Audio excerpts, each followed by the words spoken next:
প্রকৃতির ভয়ঙ্কর রূপের সাক্ষী হলো নেপালের রসুয়া অঞ্চল। পাহাড়ের বুক চিরে নেমে আসা ভয়াল ঢলে মুহূর্তেই বদলে গেছে অঞ্চলটির চিত্র। উন্মত্ত স্রোতে ভেসে গেছে শতাধিক ঘরবাড়ি, সেতু আর অসংখ্য যানবাহন। সময় যত গড়াচ্ছে ততই বাড়ছে প্রাণহানি ও নিখোঁজের তালিকা। প্রাথমিকভাবে ভূমিকম্পের পর পাহাড় ধস থেকে এই বিপর্যয়ের সূত্রপাত বলে ধারণা করা হয়েছিল। তবে মার্কিন ভূতাত্ত্বিক জরিপ সংস্থা ইউএসজিএস জানিয়েছে, ভূমিকম্প নয়, মূলত ভয়াবহ ভূমিধস থেকে এই দুর্যোগের শুরু। বরফ ও পাথরের বিশাল স্তূপ নদীর গতিপথে আছড়ে পড়ার পরই সৃষ্টি হয় আকস্মিক এই ঢল। মানুষের প্রাণহানির পাশাপাশি ব্যাপক সম্পদহানি হয়েছে। ত্রিশুলী বাজার পুরোপুরি ভেসে গেছে। বেত্রাপতি বাজার, ঢুঙ্গে ও দেবীঘাট বাজারও নদীর স্রোতে নিশ্চিহ্ন হয়ে গেছে। এখন সেখানে মাত্র 4 থেকে 5টি বাড়ি টিকে আছে।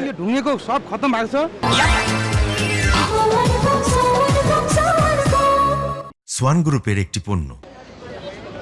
এই ঘটনায় এখনও নিখোঁজ রয়েছেন শত শত মানুষ, যাদের মধ্যে বেশিরভাগই পর্যটক। নিখোঁজদের মধ্যে ভারত, যুক্তরাজ্য, যুক্তরাষ্ট্র, মালয়েশিয়া, দক্ষিণ আফ্রিকা সহ 26 দেশের নাগরিক রয়েছেন। তাদের উদ্ধারে কাজ করছে সেনাবাহিনী সহ বিভিন্ন দল, চিকিৎসক দল, স্কাউট ও রেড ক্রসের সমন্বয়ে উদ্ধার ও ত্রাণ কাজ চলছে।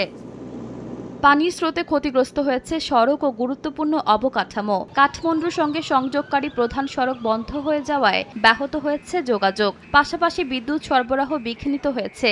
নেপাল ও তিব্বতের দুই পাশেই চলছে উদ্ধার অভিযান। তবে প্রবল বাতাসের কারণে হেলিকপ্টারে দুর্গত এলাকায় পৌঁছানোও কঠিন হয়ে পড়েছে। দুর্যোগের পর ভুটেকোশি নদীর নিম্নাঞ্চলে সতর্কতা জারি করা হয়েছে।